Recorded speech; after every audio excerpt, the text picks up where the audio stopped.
everybody, Jen Shirkus here from Shirkus.com. I am so excited to share with you guys my approach to no-line watercoloring. This pink Santa was one of the first cards I shared this fall when I announced I'm one of Tim Holtz's makers. I'm so excited at this opportunity. It's really stretching my creativity and I'm having so much fun with it. No-line watercoloring is a really fun way to be able to add color to a stamped image that has a lot of detail. And Tim Holtz's images tend to have a lot of detail, so it makes it really tricky to possibly color them with Copic markers, which is usually my go-to for coloring. So we are going to use this adorable Santa from the Vintage Holidays stamp set. Tim Holtz always has the best Santa Claus images every year. It has become a little collection of mine. I'm using distressed watercolor cardstock. This is my go-to watercolor cardstock for all the things. I love that it's a true white and that there's a smooth side and a textured side. For today, we are going to use the textured side. I'm going to stamp the Santa with my Mini Misty. I took the foam out because Tim Holtz's stamps already have foam built into the cling of their stamps, so you don't need that in there. And I'm stamping him with antique linen distress ink. I've tried a lot of other inks for no-line watercoloring, and I really love the antique linen distress ink. I just think that it works really, really well when you're doing this process. Next, what we're going to do is create our palette. So I have a half a sheet of white cardstock that I laminated, and I love this to be able to create my palette with my ink pads. So we are using distress inks to do our watercoloring. I own all the watercoloring mediums. You name it, I own them. But I always go back to using my distress inks. I just think that they're a little bit more user-friendly and they cooperate a little bit more for me. I think I'm also just really used to how they react to water and their color palette and things like that. So they're my favorite. The paintbrush that I'm going to use today and the one I use the most is this number 2 round Blick synthetic. It's just from Blick Art Supplies. It is not expensive, but it is the one that I tend to like the most. So the very first thing that you want to do when you're starting your no-line watercoloring is I just put down base color. So I'm using quite a bit of water, just a little bit of ink, and I'm just starting to map out the areas on my Santa that in this case are the picked raspberry. I'm not worrying about shadowing or anything like that. I'm really just getting some base color down. This part probably takes the longest. It's a little tricky. Your eyes kind of go a little crazy just trying to see all the detail of the stamp. Because we stamped with that antique linen distress ink, it is very faint. But what's happening here as we lay down this picked raspberry in a very light layer of color, the antique linen is taking on the property of the picked raspberry. It's going to take on the property of any ink color that you color onto it with.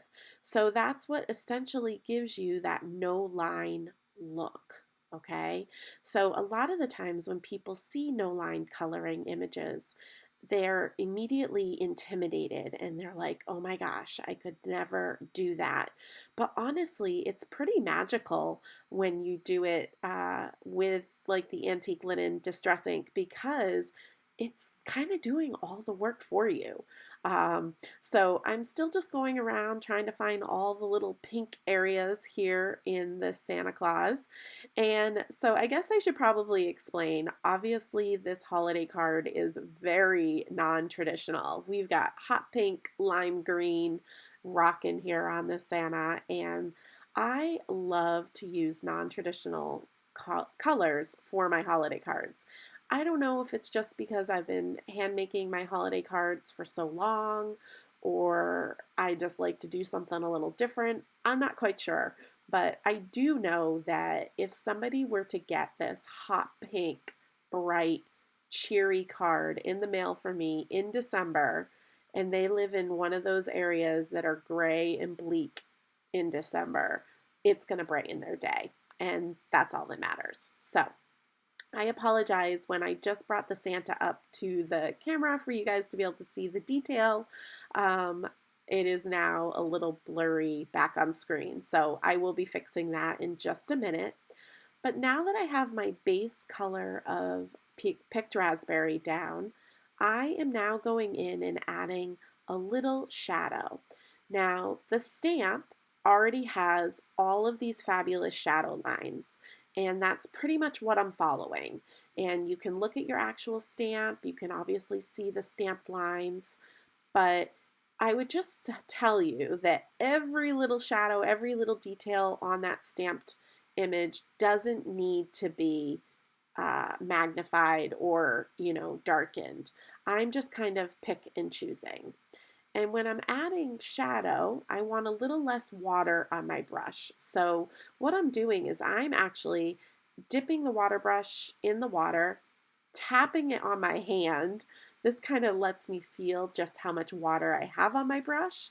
And then I'm dipping it into the ink. So now when I go to color with it, I have a more intense ink. Once I get that darker ink laid down, then I dip my brush in the water again, just a little bit of water, testing it out on my hand, and I brush out the edges just to soften them. So if you do a lot of Copic coloring, it's kind of like blending out between the two colors that you're using. So that is what you can see me doing here. I'm just softening the edges of where I added the shadow. And again, I'm letting that stamp tell me where to add the dimension. So the other little thing I want to mention as you're working around your stamped image, let it be. Like put a little dimension down and then go work into another section and just kind of let it dry and let it settle and see if you really need to add more. Less is more because you can always add more, but it's really hard to take anything away. So you can kind of see how I'm really just working around the image, not concentrating on one area too long, and then I can always go back and add more if I feel needed. So you can see on his big sleeve right here, I'm adding in some dark picked raspberry. So my brush does not have a lot of water on it. It has more intense color. And I'm just adding that in. And then you'll see I'm going to go in, clean my brush, have a little bit of water on there, and then I'm going in with just water to soften the edges. I think the trickiest part with any watercoloring is really just learning how to control your water. So I tend to use a paintbrush. I don't use water brushes that are already have the water in them because I find it a little bit harder to control the amount of water that's coming out of those. But use whatever's comfortable for you. So again, just going in, adding some dimension. You can see me kind of examining where to go next. Now I'm up on his little Santa hat.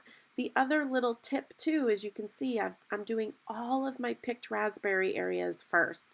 That's obviously the largest amount of color on this image, so I'm getting all of those laid down first so that it'll be easier as I go to decide what colors to do next or even just see the image. Again, it's a little tricky to see the detail of the image when you're stamping with that antique linen.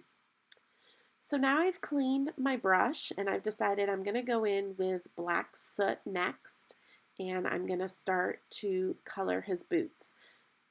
Again, a very light amount of color, so I have a lot of more water on my brush and very little ink so that it's a very light version of black soot. Now when I say I have a lot of water on my brush, it doesn't mean that it's dripping. It just means that I've basically on my palette mixed out more water with a very little bit of ink so that it's a very light version of this. And again, I'm just adding that base coat of color. What I do find happens to me sometimes is sometimes there's water on the just above the bristles on the metal, and that's what happened here is a little bit of water dripped onto the boot. So you could see I took my cloth and just quickly blotted that up. Now, the other little tip I want to give you when you're no line watercoloring is to stay away from wet areas. And what I mean by that is his boots are a little wet now. I had that little water issue. And so I'm moving to something else. I'm going in to start to color the Christmas tree with mowed lawn. So same scenario where I'm being very light-handed with the amount of color I'm adding. This is a very, the tree has a lot of detail. It has a lot of those pine needles. So I'm kind of mimicking that, those lines on the edge of the tree, but then filling in solid with the mowed lawn the rest of the tree. I was very, very careful when I was near the picked raspberry that I didn't, add too much water or have any bleeding in between the colors. So that's kind of what I'm trying to explain to you. Move around your image. Any area that's really wet, definitely don't color another color right near it until it's dry. So now I'm going in with Twisted Citron to color his toy bag. And again, just a nice light color of that Twisted Citron. And something else you'll see me do is I will use a heat tool to kind of dry an area so that I don't have any bleeding issues. I think I'm about to do it with this belt because I had a little bit too much water on my brush, and next to that picked raspberry it was starting to bleed into it. Yeah, so I'm grabbing my heat tool and I'm zapping it to stop that bleed. And that's totally fine to do, kind of in an emergency situation. I don't like to do that a lot because when I'm actively watercoloring the image, having it a little damp makes the color move better. So I don't want a crisp, dry image until I'm basically done.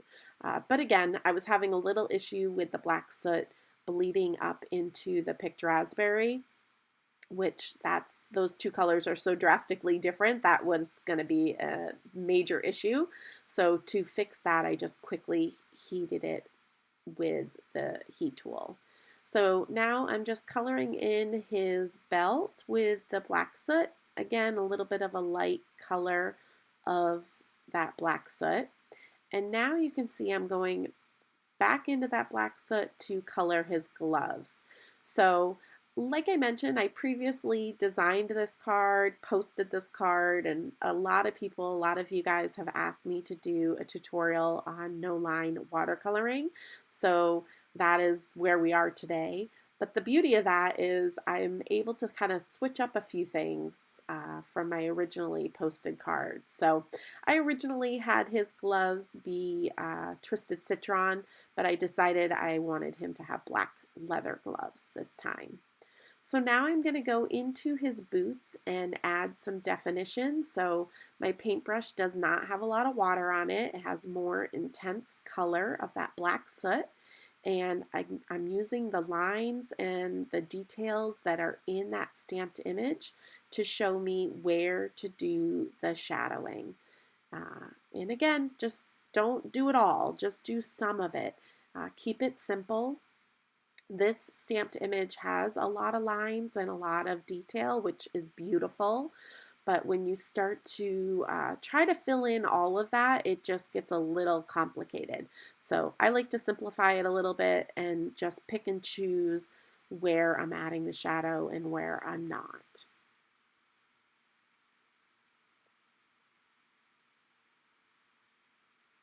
I love when we start to add the dimension, add the darker colors.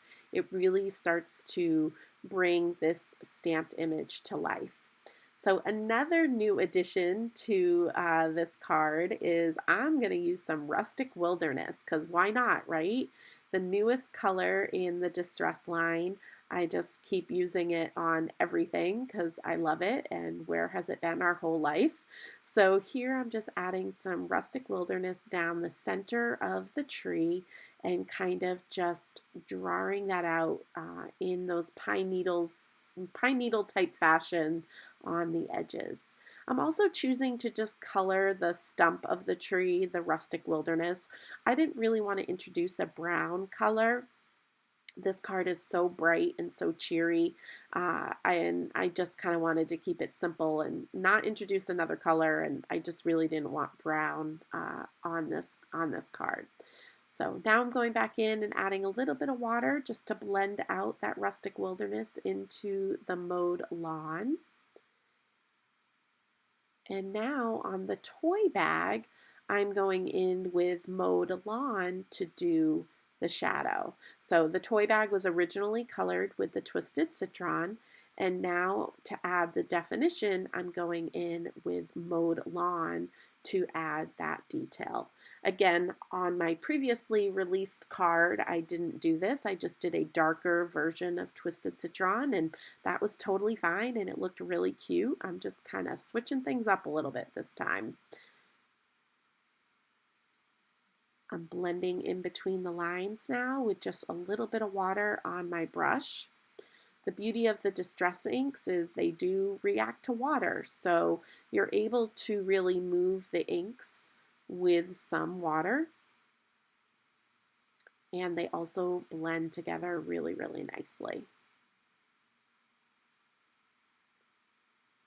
Now I'm just going in with some Twisted Citron just to soften the edges a little bit more. And you can see close up how this guy is turning out. I love it. So now I'm going to go in and add a little bit of color to his face. It's pretty hidden in here amongst his beard and the puffiness of his hat and everything. But I'm adding just a little bit of spun sugar. And I'm going to kind of let that dry a minute. And then we have some presents and a bow left over in this toy bag. So I'm adding a little bit of peacock feathers for the present. And this one is a bit tricky to kind of see the shape of the present versus the bow. So you can kind of see me pausing and really reflecting on those stamped lines. So I'm just filling in, again, a light color of that peacock feathers.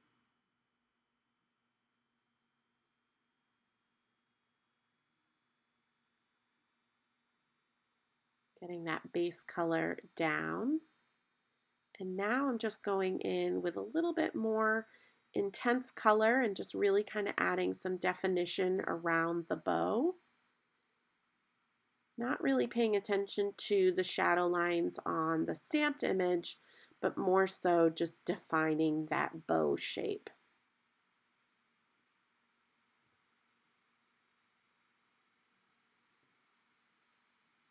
Zapping it with the heat tool again, just I'm getting into some more tricky areas. We've got blue next to pink, next to green, and I'm just really nervous about it bleeding or blending into each other. So I just wanted to kind of give it a little dry.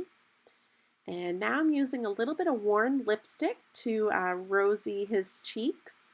And then that's also the pink that I'm using for the bow. I wanted it to look a little different than the pink that is all over the Santa costume. So the worn lipstick just adds a little bit of a different look.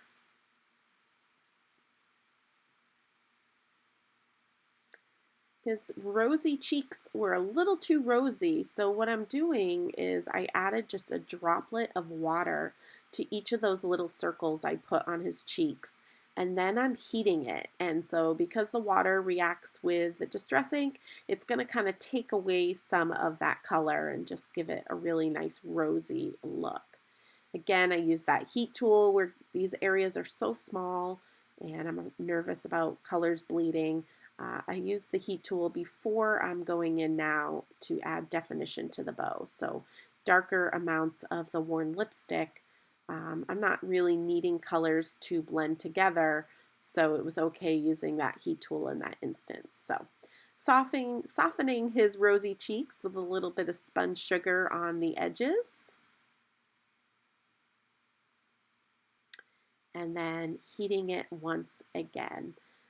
And you know, this is just not crispy dry, but just to kind of stop the movement of the ink colors.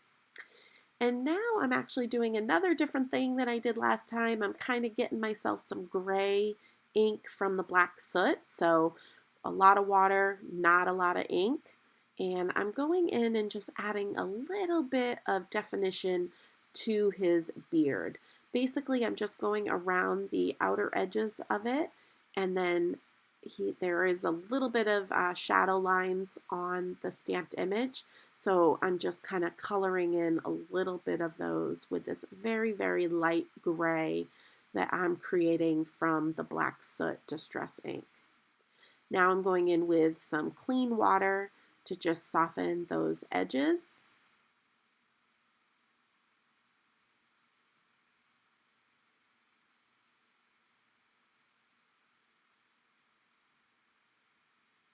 Getting a little bit more gray for this right-hand side. Wanted it to really show up against that green tree. Examining my work. And then I'm heat setting it again just to kind of get everything to set still. Now I'm working on my background. I wanted to give my my Santa Claus image time to dry. So I am using Picked Raspberry regular distress ink. Whenever I'm using, well, not whenever, but mostly when I'm using regular distress ink and I want to do any ink blending, I am using blender brushes. I really like the Tailored Expression ones. I know there's a lot of different ones out there. I like the option of the white bristles and the colored handles. That was kind of a game changer for me. And so I'm going around all the edges, leaving the center pretty white with the Picked Raspberry. And then you can see I'm going to be using the same blender brush. So I just brushed off my blender brush on a cloth. And now I'm going over on a second layer with worn lipstick. And this was just as magical the second time I did it as when I did it back in September. Layering Picked Raspberry and worn lipstick, it is so intense. It glows. It's so beautiful. So highly recommend doing that color combo together. I added a little bit of worn lipstick to the center just to kind of get rid of the white. And now I am going to fussy cut out my Santa. So sometimes when I fussy cut, I like to leave a little bit of a white border. In this case, I definitely don't want a white border just because of that really intense background he's going to be standing on. So I'm cutting right on the stamped line. I'm using these Fiskars spring actioned scissors, and I have had these scissors for, oh gosh, 20 years now. This gray pair is probably more like 15 years old. I have a purple pair that's definitely the 20-year-old pair. And I have a new pair that a friend gave me that's teal, and I love them, but they're a bit stiffer. So fussy cutting, I definitely don't use them just because I'm not used to using them because they are so stiff and brand new. But anyways, these Fiskars spring action scissors, they are awesome, awesome, awesome for fussy cutting. My fingers aren't stuck in any loops or anything, so they don't tend to cramp up. And you can see I'm doing a lot of moving the paper, not the scissors. The scissors are just being gently squeezed together to cut, but I'm working with my left hand to move the paper, which, by the way, these scissors are perfect for left or right-handed people, so that's awesome as well. This isn't really that tricky of an image to fussy cut. The tree was probably the hardest part, and there's no right or wrong way to do it. I just tried to add some detail to the cutting of the tree, but not all of it. I didn't worry about having every little pine needle cut out. That's just crazy talk. So getting right towards the end of cutting him out, it's always so nice. And now what I'm going to do is a little trick that I learned from Kathy Rakusin when she came to do the coloring challenge here on Cape Cod.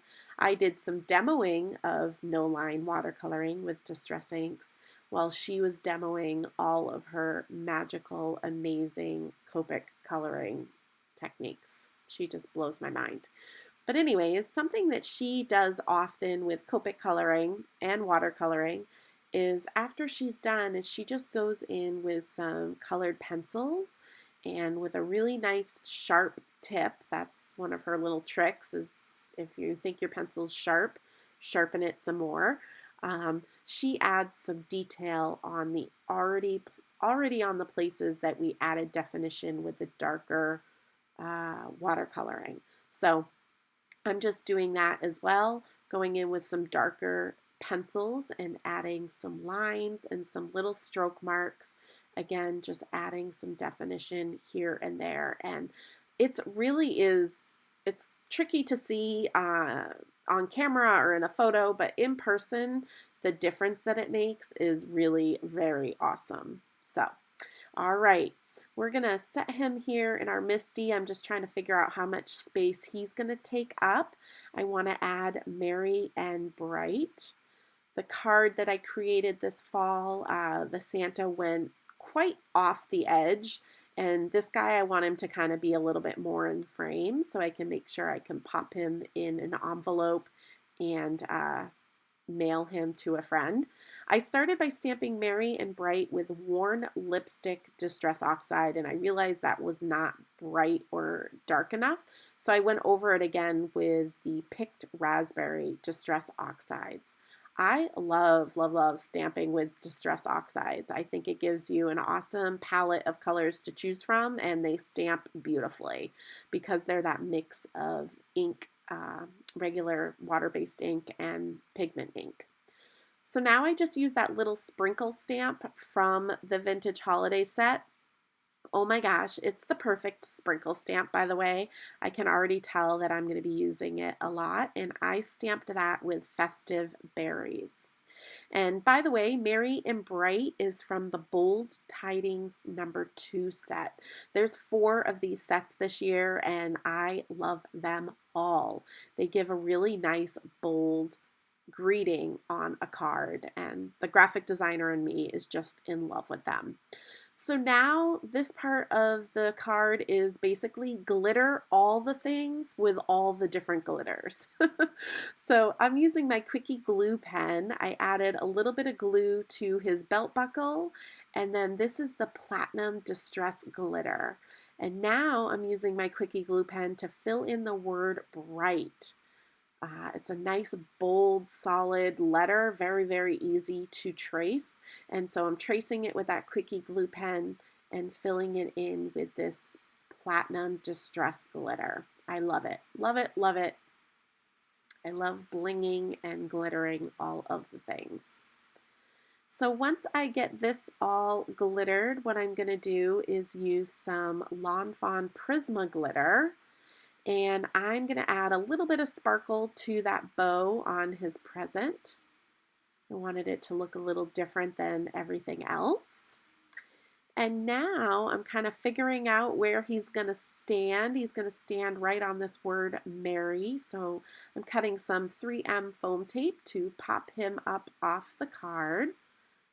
Just a little bit of foam tape here and there. I wanted to make sure his feet were not, dangling, that they were stuck down. And I'm adding his little feet there. The right foot fits perfectly right on top of the R and the Y, and it's totally okay by me that the left foot is dangling between the E and the R. So now I want to add some rock candy distress glitter. Like I said, glitter all the things with all the glitter. To do this, I'm using a Lawn Fawn glue tube. I would just recommend using a wet glue. The Quickie glue pen is not strong enough to hold on the chunky glitter that rock candy is. And I added this glitter to all the white parts of his costume. So the only white that I didn't glitter was his beard, which now that it has that little bit of gray definition, I just love it. And man, just look at this sparkle and look at this pink. Whoa! I think it's so fun. I hope you guys got some some tips and tricks on how to do no-line watercoloring. Hopefully seeing me do it, you'll see just how easy it is to do. It is literally just like magic when you use that antique linen distress ink and all of your other regular distress ink pads. Have a great day, have a Merry Christmas, and thanks for watching. Bye!